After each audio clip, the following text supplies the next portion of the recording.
Hello friends आज गोटे new mini blog को आपण मैंने समस्त को स्वागत जनाऊँ। चलते मो गोटे चटणी रेसिपी नहीं आसी जोटा कि देहपाई बहुत भल आ खावा को टेस्टी। आपण मैंने कमेंट मध्य निहाती जनइबे ये जो पत्रटा मुझे देखी कौ कौ पत्र को लेकिन मु चटणी बनी कमेंट मध्य निहाती जनइबे।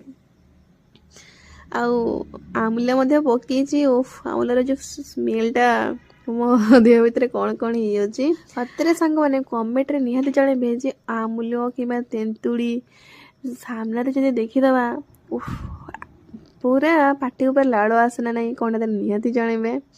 आउ सब गोटे पत्रटा नहीं ग्राइंडर करदेली और चटनी मत प्रस्तुत करदेली। आपण मैंने कौन निहाती जनइबे कौ कौ पत्र सब एड कर भिडियोटी को जब मो चैनल मो देखुं दयाकोरी चैनल टी को more like comment subscribe T कर दिंतु एति आपण पाखे अनुरोध। आशा भी अच्छी जे आपण मैंने हूँ भिडियोटी को मोर लाइक कमेंट शेयर करेंगे।